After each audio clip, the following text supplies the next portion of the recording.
I don't want to wait too long. I just want to get started. If anyone comes in late, they can get the recordings later.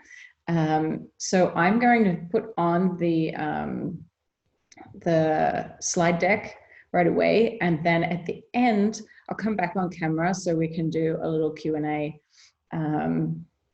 So I am going to get us ready to get started. Welcome to our TA. That title just is exactly how I feel about what we're talking about today. My name is Jessie Akister, and I am so excited to talk about one of my obsessions today, transforming training from pain into a radical act of self-love. I am an Australian representative powerlifter, a 2 times regionals CrossFit athlete, a personal trainer, CrossFit coach. My speciality is strength and rehabilitation. So most people I work with will either they're trying to get as strong as possible, or they're trying to get out of pain. This photo is from my first international powerlifting competition representing Australia. This moment wearing this uniform is one of the biggest honors of my life. Growing up, I was never an incredible athlete. I enjoyed being active, but I was never highly competitive. I never did any form of strength training. I did some gymnastics, dance, but it was all just for fun. I am also the co-founder of the Shero Life, a female-centered online community focused on empowering women through education. My purpose is to empower women to be their highest and greatest, because I believe women are the foundation of strong communities. This was me in 2007. I moved to Dubai when I was 22. I left a relationship, a career, and everyone I knew in Australia to travel the world and live out a dream. I was cabin crew. At this time, I was the heaviest and most unhealthy I have ever been. I was skinny fat. I had shame about my body. I had an unhealthy relationship, and I was living a party lifestyle. I had very unclear personal boundaries. I am going to pause for a second because my file is not the latest version. Let's try that again. Hold on, guys.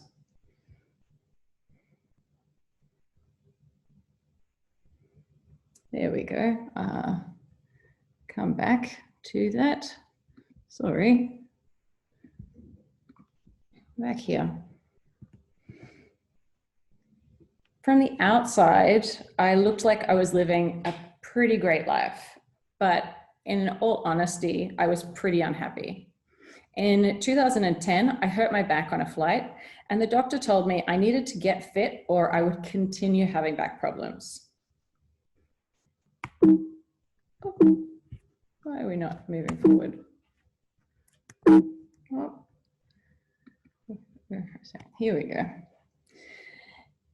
I started training, and eventually I found CrossFit. My friendship group changed. I stopped partying, and my weekend mornings at the gym became more important than going out in the evenings to party. I eventually found myself here. This was 2016 at the CrossFit Regionals in Madrid. I had been training for 3 years with the specific goal of being fit and strong enough to compete at regionals. I was coaching full-time. I was coaching, working full-time in a corporate career, competing, and I was honestly the fittest and strongest I had ever been. I was doing things I never imagined possible. And again, things looked pretty awesome from the outside. But again, the reality wasn't what it looked like. I was working 7 days a week. I was in debt. I had nagging injuries, almost constant pain. I had no social life outside of the gym. And I could not tell you the last time I had done something just for fun. This eventually led to me getting really sick. I remember having laryngitis for over a month.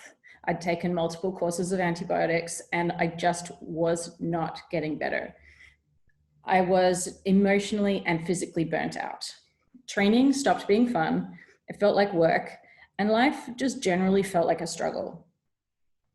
At that time, I started looking for coaches that worked differently. They taught me that I'm a human who has an emotional body and that this affects my state and my physical needs. They gave me ideas to explore and play within my training. And as a result, I eventually learned how to make training self-supporting and fun. Imagine that you can be very strong without being in pain, whilst also enjoying the process. This idea literally changed my life.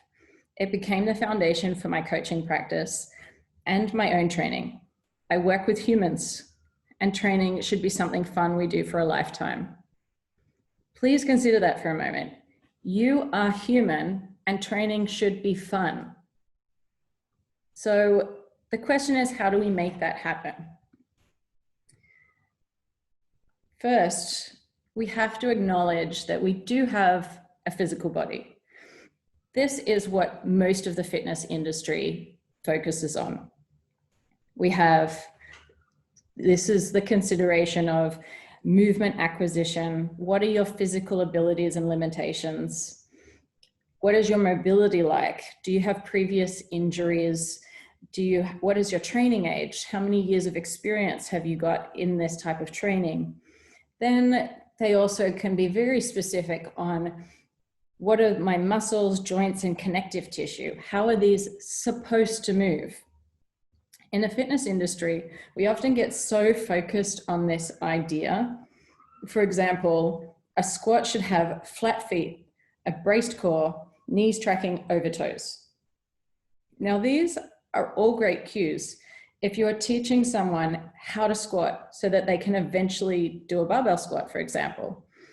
But this limits our movement to very specific constraints that aren't all related to how our bodies evolved to move. But rather, these are constraints created to fit us into an idea that people formed about movement. Often this is guided by the rules of a sport or the current beliefs of a specific community. Understanding the ways the body can move and learning how to expand your physical fluency requires exposure to different types of movement. This is where guidance of good movement coaches is very beneficial, and not limiting yourself to just one type of movement. Rather, the more methods you learn, the more freedom you have. The next thing we need to consider is that we are emotional beings. We need to train our emotional fluency.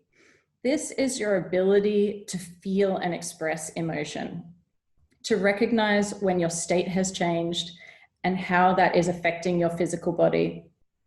When you can recognize those changes in yourself, then you need to know how to self-support. What do I need in this moment? So I'd like you to close your eyes for a moment and think about a situation recently when you were really angry. I want you to take yourself back there. Bring your awareness to what you're feeling in your body. What's happening with your breathing? What's happening with your heart rate? What are you feeling in your chest? How is your face and your voice changing? What do you observe? If you'd like to answer in the Q&A part, if you'd like to put in some of your thoughts, you can, but I want you to think about just that feeling that you have in your body. So Your emotional state in this situation is changing your physical body. Your movements, your reactions, all change due to your emotional state. This means that if you're angry when you start to train, you actually move differently than if you're in a more balanced state. If you never address the emotion, your physical body can change permanently. This is known as psychosomatic disorders. When you feel physical pain or other illness in the body that is created due to emotional trauma. So if you ever see a dog getting angry, you will see very quickly that their face and body changes. The hair stands up on their neck and the mouth scowls. After the danger is past, you'll see them shake their whole body. This is how animals release the emotion. Did you know that the origin of the word emotion is actually energy in motion? So this means we have to allow this energy to move through us, or it becomes an emotional blockage. This energy blockage that changes our body and our being. So now I want you to take a deep breath, and we're going to shake off all of that feeling that you just had just from thinking about being angry. So nice deep breath, and I want you to make noise and shake it off. Literally shaking the whole body. Now taking another really deep breath. I'd like you now to close your eyes and take yourself back to a time when you were really happy. Think about how your body felt. How is your breathing? How is your heart rate? The sensations in your body? How is your voice and your face? What is present in your body? I'd like you to notice how different the physical sensations are just by thinking about something you experienced. Your body communicates to your brain before you've ever realized what happened. The vagus nerve is like an information superhighway. It connects your brain to the entire body. It is the longest nerve in the body. The amazing part to me is that 80% of the nerve fibers communicate from the body to the brain, while only 20% communicate from the brain to the body. This is all unconscious. Before you have had time to process that you are angry or about the thing that your boss said, your body has responded by increasing your heart rate and your breathing rate, pushing blood to your extremities away from the brain. It is preparing you for fight or flight, and you are completely unaware of this. When you are in a sympathetic nervous system state, you are unable to be creative, problem solve, or interact socially with other people. This happens in everyday life and in training. We need to be able to move through sympathetic arousal back into parasympathetic rest and socialization state when needed all throughout our days. This flow is so necessary for healthy humans. If we have awareness of when our state is changing, we can begin to make choices for how to move through them. You can use training to affect these changes. So what I've found is that people tend to sit somewhere on this continuum of physical and emotional fluency. So we're going to do a little case study. I'm going to introduce you to person one. This is my dear friend Anais, and she is someone who is incredibly emotionally fluent. She's able to feel and express emotion. She has very clearly defined personal values and is able to communicate her boundaries and expectations. She is someone who is so very high in the emotional fluency. On the other side, she is terrified of physical training. She has a belief that training is always painful, that it's never going to be fun. She's afraid that she's going to do it wrong and make a fool of herself. And she's previous experience of having injury and failing. So this type of person will avoid training and may never start because of all the negative experiences around training, and the physical fluency is the part that needs to be developed first. On the other hand, person 2, you may recognize. This was me a few years ago, and I was actually having a blast in this photo, even though it doesn't look like it. So this type of person is very confident in training, loves physical challenges, is fluent in many forms of movement, and is capable of adapting training to physical needs. So if I have a sore knee, I know how to change my training to not affect the knee and still get an effective workout. So this type of person is very fluent in the physical side, but this person has a lot of fear around expressing emotion and being vulnerable. Very unclear in personal boundaries and values, can't communicate boundaries well, and often uses training as a way to ignore life stuff. So these types tend to overtrain because they're trying to ignore the fact that they don't want to feel anything. This person is very likely to get injured, burnt out, and often eventually ends up in a similar place to the first person because they completely stop and are just burnt out and tired. So the missing piece here is this emotional fluency.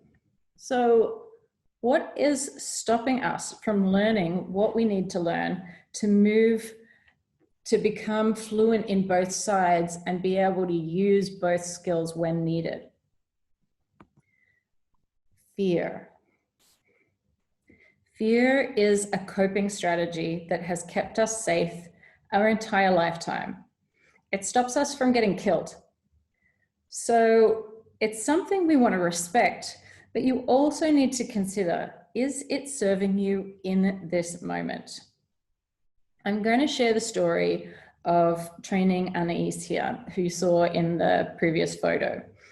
Anais has a history of a knee injury and a long history of trying different training programs or working with personal trainers, and every time having to stop either due to injury or just being like not enjoying the process.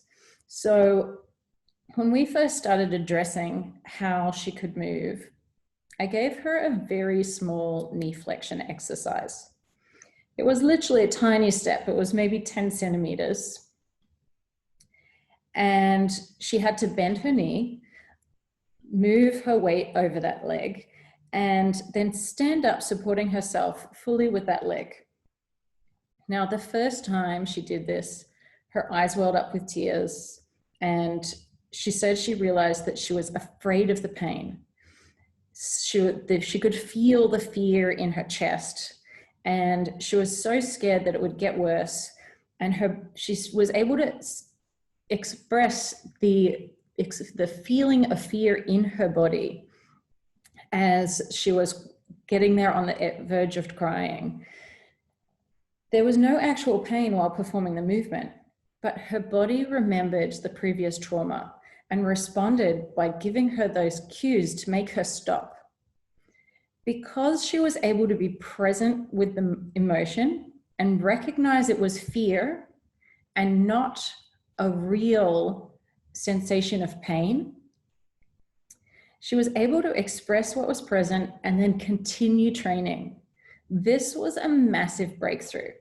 I am so proud that she has been training consistently now for 4 months, which is the longest she's ever trained in her life.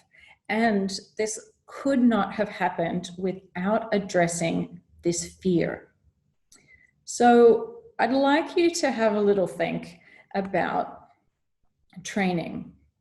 And if you're thinking about training from a place of fear, what are your beliefs? So I'm just going to give you a moment, and you can write down or you can just think about, what does training mean? And what are those negative thoughts that come into your head when you think about training?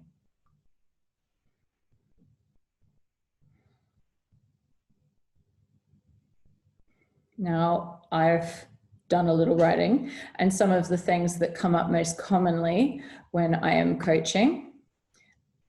Training makes me look stupid. Training doesn't work for me. I always fail.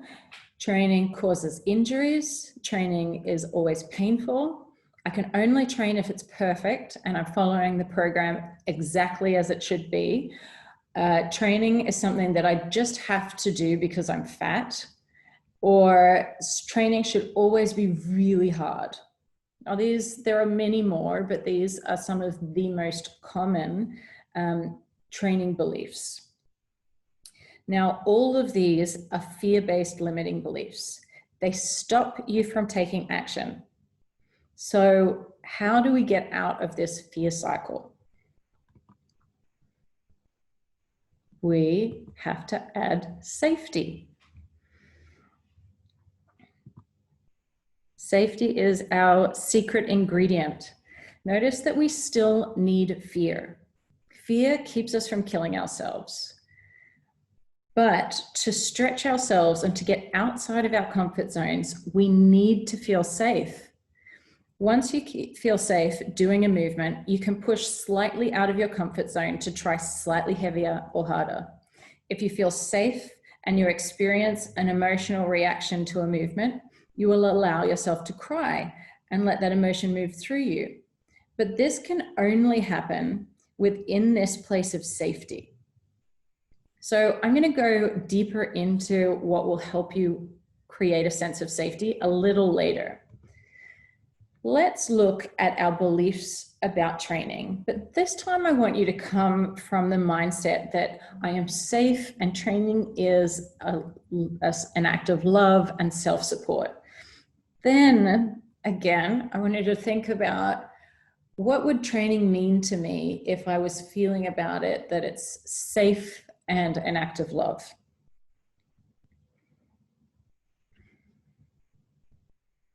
Again, this is something I've done a little work earlier. Training makes me feel strong. Training allows me to enjoy physical activities. Training has given me so much confidence. It has allowed me to expand my limits and do impossible things. It allows me to move and gives me the energy to play with my kids. It gives me a release for emotional energy. So I'd like you to think about how it feels reframing those beliefs. To me, I get so excited. Like, I want to train when I think of training this way. So we've established this concept that we are this energy body that has physical and emotional needs while honoring our fears from a place of safety. Now, to make a training program self-supporting, we need to take all of this into account. So let's use the metaphor of a literal bank account. Our body needs stress to adapt, but we have only so much that we can handle before our account is empty. So training can be a positive stressor, but it also removes from your bank account.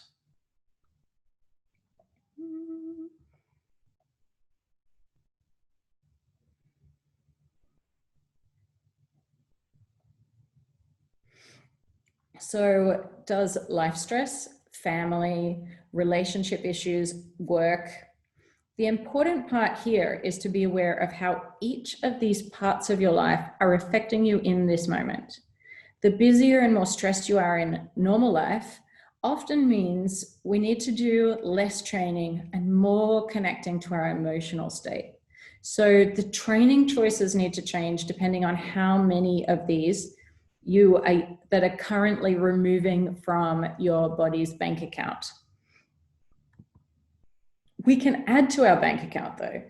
You need to add more to the bank account than you take out.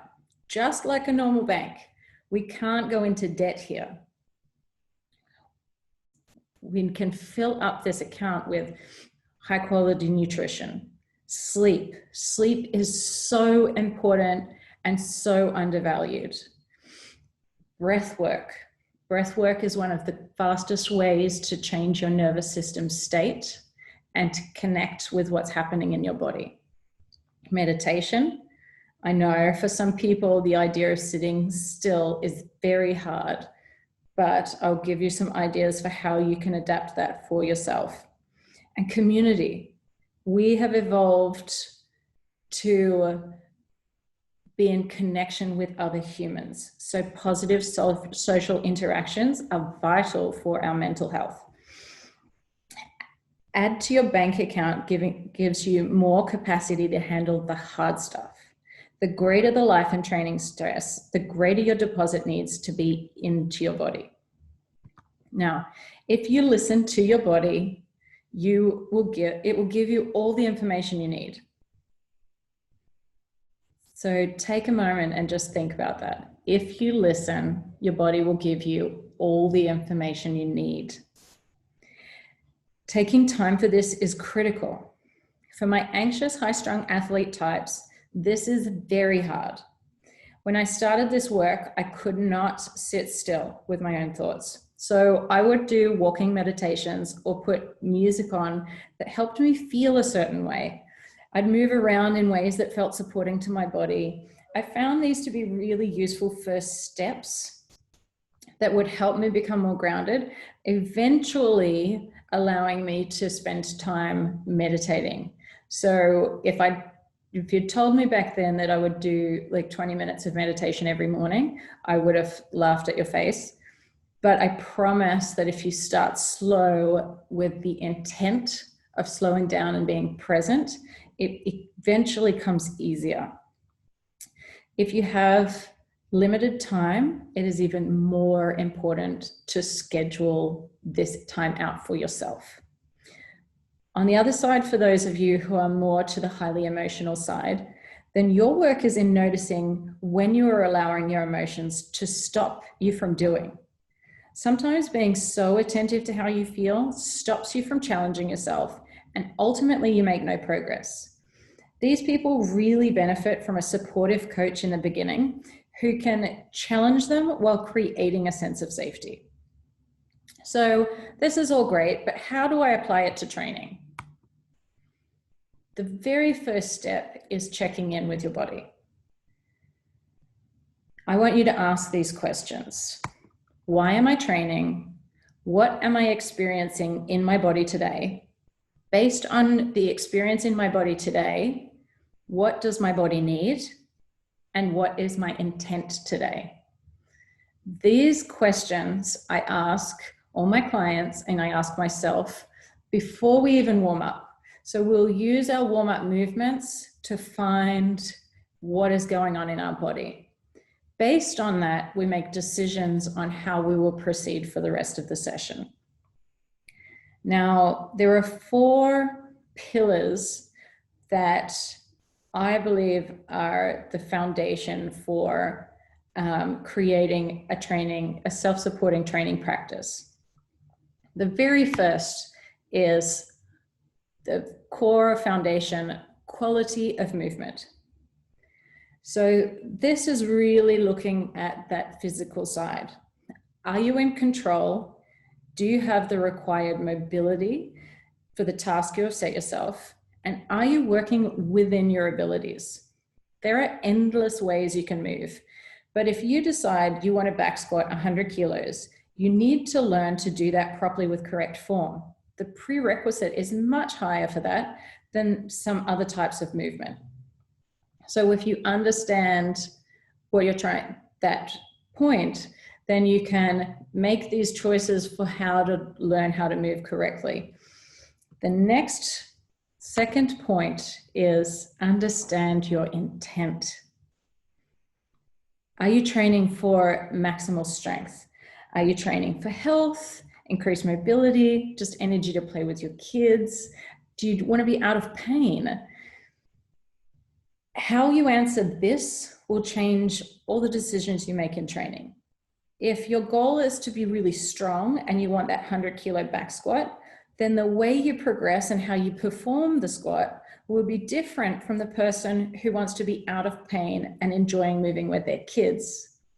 There is no perfect way to squat as a general idea, but if you're trying to squat a maximal amount of weight, there's going to be an ideal way to do that versus I'm just moving to feel better and healthier. Then the ways you'll move are going to be very different. So our third is play. Understanding foundation and intent is like the blueprint. It gives you an outline to start from. But humans evolved to learn through play. Children show us this every day. And unfortunately, as adults, we have been brainwashed into thinking that learning has to fit within set structures. Instead, we need to try new ways of performing movements. Try new sports, go climbing, do a dance class, learn to surf. Every experience of moving adds to your movement vocabulary. This is giving you more ways to express yourself. This is where we're expanding our language choices. Now we have our fourth point is community. Now, a supportive community is the easiest way to create the safety to challenge your limits. A huge part of the information your vagus nerve is sending to your brain is the information you are receiving from the people around you. If the people around you are aggressive or unsupportive, your body will respond in kind. So think about this for a moment. What you believe becomes your reality, and what other people believe about you affects your state. This is why having the right people around you is so important for creating that sense of safety. This can be friends, training partners, and is also why choosing the right coach is so important. So, to review, you are an energy body that has a physical and emotional needs. Your fears are your protection, and safety gives you the ability to challenge your fears. Before you train, you need to check in with your body. Why am I training? What is present in my body today? What does my body need? What is my intent? Then, to give you a safe, focused training experience, you need the 4 pillars: quality movement, understanding your intent, play, and community. These 4 pillars will allow you a safe structure from which you can expand your physical and emotional fluency. I'm going to open this up for Q&A in a moment, but first, I hope that you are now this excited about the idea that training can be really fun and an act of love. I have created Becoming Shero, a 21-day training program that we are launching for the Shero Life community in August. This program is designed to teach you how to read and adapt a program and gives you a foundation for adapting training to your specific needs. This is designed to give you the tools you need to begin to make better training choices and life choices. Because real change happens when the small habits you perform every day accumulate over time. I like to think of it as a 21-day choose your own adventure style program. There is strength work and optional conditioning workouts, and based on your goals, you will adapt the program to best suit your needs. while also making habit changes that support your goals. If you would like to join the first group, we'll be starting August 4th. This program will be free to Shero Life members, and it will run 4 times a year within the Shero Life community. Next week, we are officially launching the Shero Life online community. And for the first 50 members, we will have 100 dirham discount. The annual membership fee is usually 350 dirhams, but for these early adopters, it will be 250 dirhams. Because you joined this webinar, I just realized that's got the wrong date on it. It'll be August 4th, the first group, this group will start. But because you joined this webinar, you will receive an email next week with the discount code and all the information about what comes with a Shero Life membership. So I don't need to go into that now, but I would love to thank you all for taking time out of your day to join me. And now we'll see if I can come back on screen for you and ask you any questions.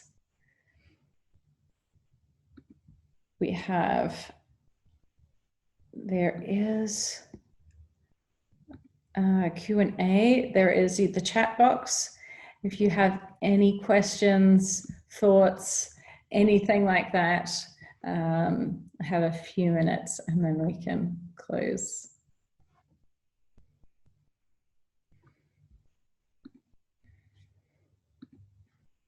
I love it.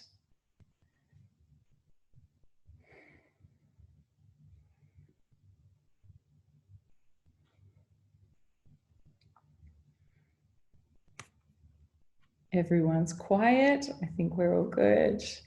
If you have any questions, you're welcome to message me later.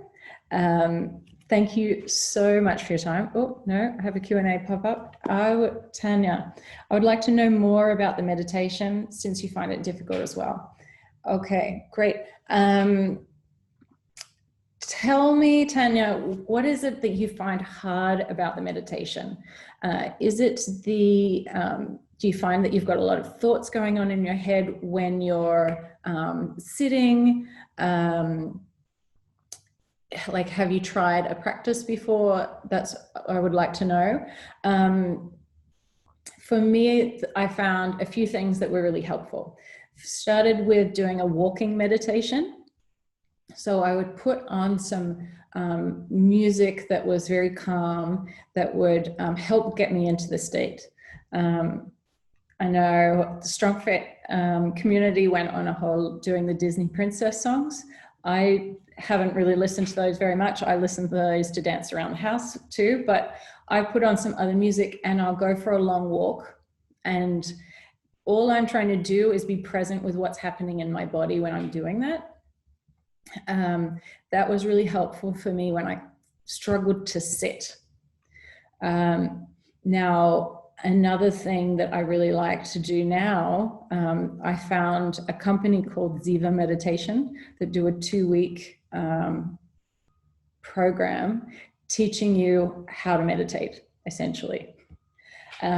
So the steps that I learned in there that I found really useful is, firstly, just starting and giving yourself permission for it not to be perfect.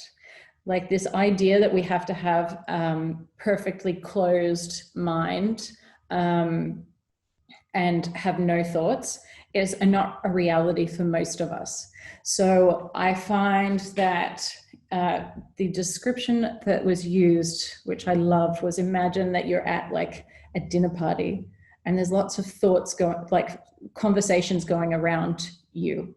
Now you can't ignore that and you're going to notice, oh, that person just said that, and that person just said that. And what it is like is you have this dinner party in your head and you see the conversation pass, but you try not to draw your attention to it. So the challenge is really can I have awareness of the fact that I'm having these thoughts without then going into the rabbit hole of, oh, this is my to-do list for the next week.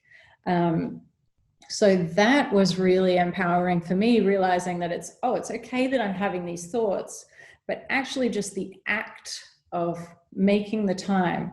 So like start with 10 minutes, first thing in the morning, before you look at your phone, and give yourself that time where you're in silence. Start with breathing. Nice deep breath into the nose, hold, exhale, and then hold again. That will help you come into that parasympathetic state. It also, just through the breathing practice, brings you back into presence with your body, and then should help with you starting to get more comfortable with the meditation. It's like anything, like any exercise, it needs practice. So it's making the time to do it regularly, and it gets easier and easier. But then you'll have days, I still do, where it's just crap. And I sit down and I'm like, I can't focus, and I'm moving around. But that's part of the process. And I know that you especially know, like, we have those days in training as well. So it's like we have to try and flex those like emotional muscles. We have to bring our awareness to ourself. And it's just a new type of training. Great. Awesome, Tanya. I look forward to hearing about how that goes. Tima's asked, what if you aren't limited by fear, but by a belief that training will not change anything? Hence, you don't do it. Okay. Really interesting question, Tima, because I know for a fact how much training did change your life when you started and when you were doing it. I saw not only that your body was starting to change, but it's also all of the emotional and physical and changes, and the confidence changes, and all of those things. So I'd like to ask you, having witnessed that it did change so much for you, why are you allowing this belief that it won't change anything? What is that serving for you right now?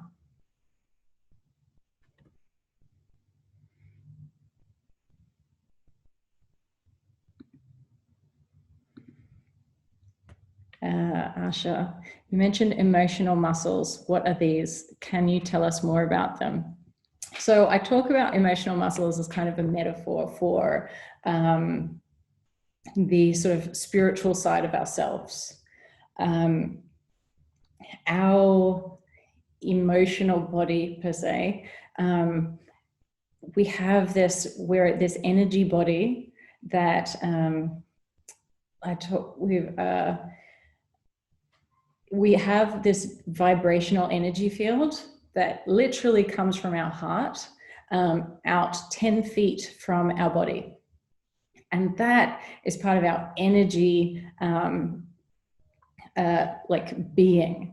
Now, that part of us we ignore. So this, like, when we ignore these sensations in our body, I know you've experienced this, when we ignore these sensations in our body, it has those physical changes. So emotional muscles are not necessarily a physical muscle. It is sort of a metaphor for our emotional being, and allowing, being aware that that is a very vital part of our being as a whole. And we can't separate ourselves from that.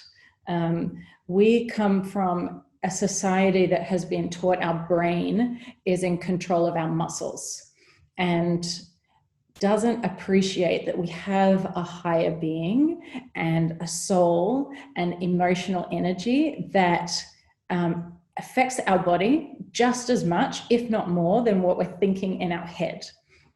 So I hope that explains it a little bit. Sarah, thank you.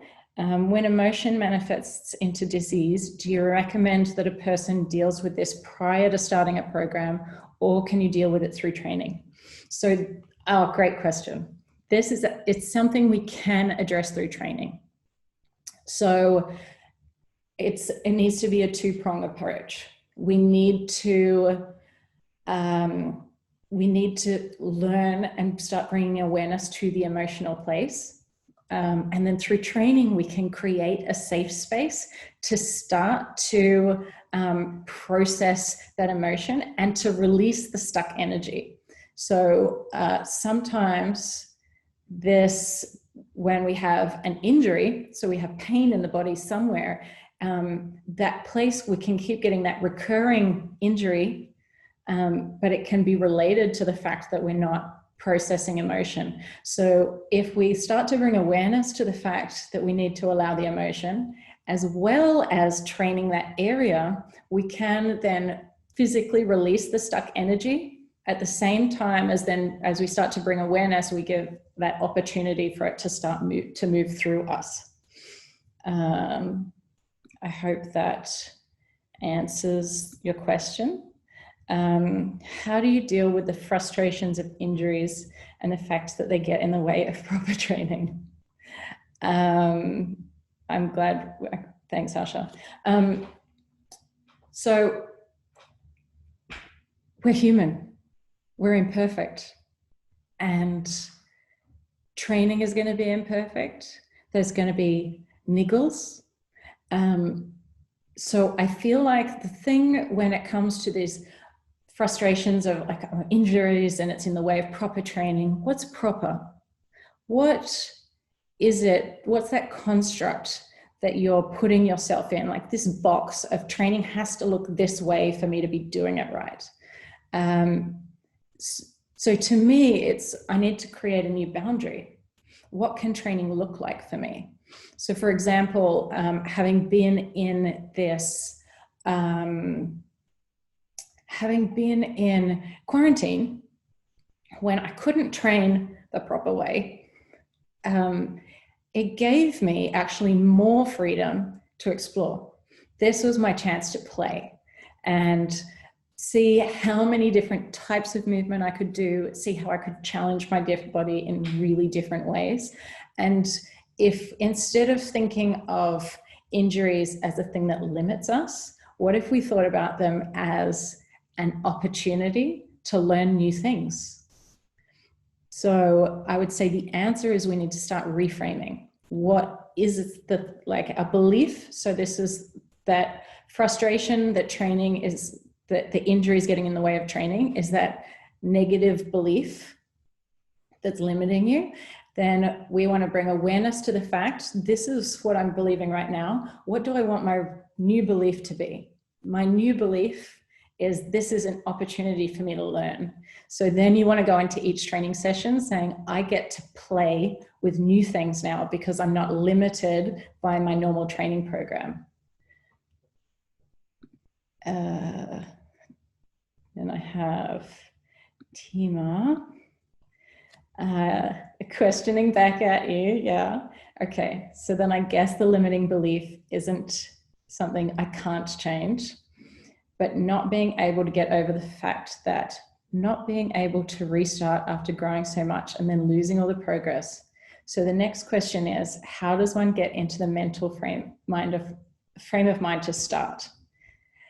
It's a really good question.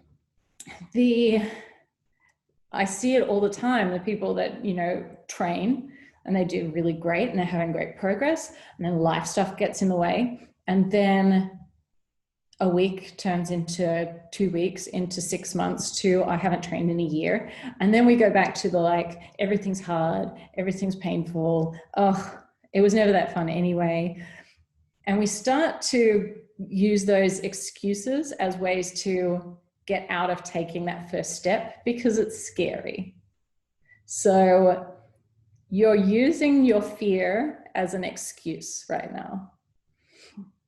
So The very first step is just to turn up, because the first step's always scary. No one is ever going to, like, that first step when you're going, okay, I've got to go back, is scary. But what we can do is make it more fun. That's why, I'm like, I've got the burps right now. We can make it more fun. So this is where having supportive people around you. So if you don't have a really good network around you, what I have is, for example, some of my clients have started doing Zoom workouts together, so that they have someone like an accountability partner, because they can't be in person with each other. Or this is where, like, you have to go to a gym and do it with a nice community. Or you go, okay, I'm going to try training in a different way. So one of the things I've done in the last few months is find a different coach who trains a very different way to what I have trained in for the last 10 years. And he has forced me to play in ways that I would have felt super uncomfortable doing before. And so maybe your idea of what training has to be like could be reframed as well. So, for example, I have one of my clients right now who literally, she has like 3 exercises. They take her less than 20 minutes. And every day she has her like 20 minutes of exercise she does every morning. Now, so what, she's not like sweating super hard. She's doing 20 minutes of really effective work. And I'm giving her some drills where she gets to play in the process. And again, this is someone who like has spent years and years not doing any exercise. And she says to me now that, like, during quarantine, this was the thing that kept her grounded, because it felt so easy to do. And she's been able to feel really, really good and present in her body because she spent this small investment of time. So that is one other point I would make, is often we make the goal too big. Like, I have to go to 5 CrossFit classes a week. Like, that's a huge investment of time. It's an investment of money. For me to get to the gym, do an hour class, and then get back, depending on how far you transit, that could be like 2 or 3 hours in your day. Now, for a lot of people, that's a huge amount of time when we're like super stressed. Maybe the starting point is, okay, I'm going to do 15 minutes of movement practice in my room. And that becomes your new start point. Maybe what your idea of starting is too big an idea for you right now. Do we have any other questions? All right. I think we are done. Beautiful.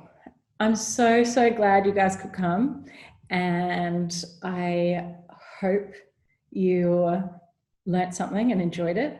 And let me know if you think I should do this again for more people in the future. Thank you. I got over the fear eventually.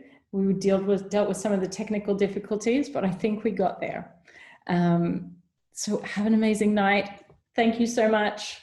I will see you later.